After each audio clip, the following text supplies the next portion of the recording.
Hello everyone, welcome back to my channel. কেমন আছেন সবাই? আশা করি সবাই বেশ ভালো আছেন।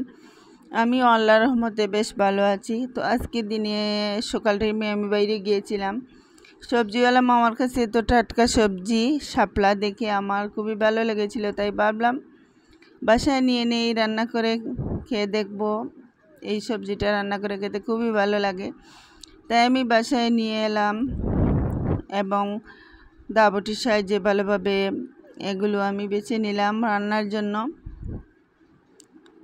জন্য এগুলো আমি রেডি করে নিলাম। আর আজকে শাপলাটা আমি জাটকা ইলিশ দিয়ে রান্না করব, তাই জাটকাগুলোকে আমি অল্প একটু হলুদ, মরিচের গুঁড়ো এবং লবণ দিয়ে ভালোভাবে মাখিয়ে নেব। মাখিয়ে নিয়ে চুলায় একটি ফ্রাই প্যান বসিয়ে দিলাম। তেল দিয়ে জাটকা মাছগুলো দিয়ে দিলাম, মাছগুলো ভেজে নেব। আর এই শাপলা কিন্তু ইলিশ মাছ অথবা জাটকা এবং চিংড়ি মাছ দিয়েও খেতে খুবই সুস্বাদু, খুবই ভালো লাগে। আর এদিকে আমার জাটকা মাছগুলো ভাজা হয়ে আসছে, তাই চুলায় একটি ফ্রাই প্যানে আমি পরিমাণ মতো তেল দিয়ে দিলাম। তেলটা গরম হয়ে এলে পেঁয়াজ বাটা দিয়ে দিলাম, দিয়ে পেঁয়াজ বাটা ভালোভাবে ভেজে নেব। যখন পেঁয়াজটা আমার ভালোভাবে ভাজা হয়ে আসবে তখন আমি স্বাদ অনুযায়ী লবণটা দিয়ে দেব। স্বাদ অনুযায়ী লবণটা দিয়ে আবারও আমি কিছুক্ষণ পেঁয়াজটাকে ভেজে নেব এবং হলুদের গুঁড়া, মরিচের গুঁড়া এবং পাঁচফোড়নটা দিয়ে মশলাটাকে আমি ভালোভাবে কষিয়ে নেব।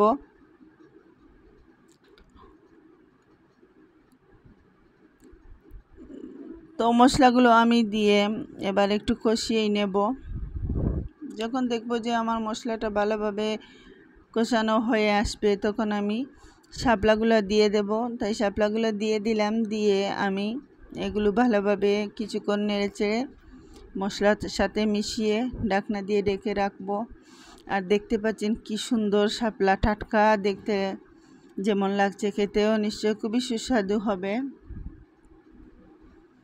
ভালোভাবে রান্নার প্রসেস মতো রান্না করলে, যত্ন সহকারে রান্না করলে যে কোনো রান্নাই সুস্বাদু হয়, খেতেও ভালো লাগে।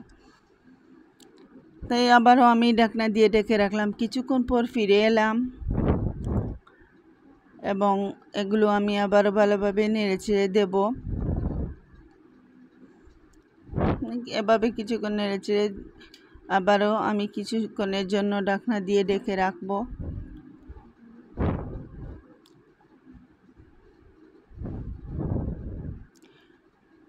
কিছুক্ষণ পর ফিরে এলাম, দেখতে পাচ্ছেন শাপলাগুলো রান্না প্রায় কমপ্লিট হয়ে আসছে।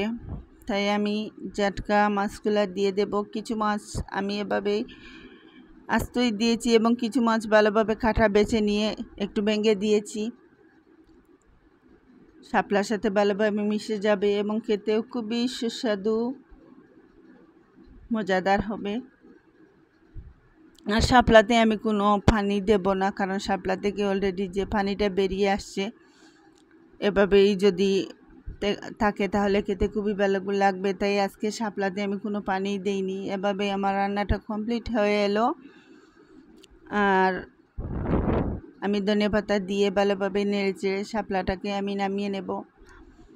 তো আজকের রেসিপি আমার এভাবেই রান্নাটা কমপ্লিট হয়ে এলো। আপনারা চাইলে একবার হলে এভাবে ট্রাই করতে পারেন, খেতে খুবই ভালো লাগবে।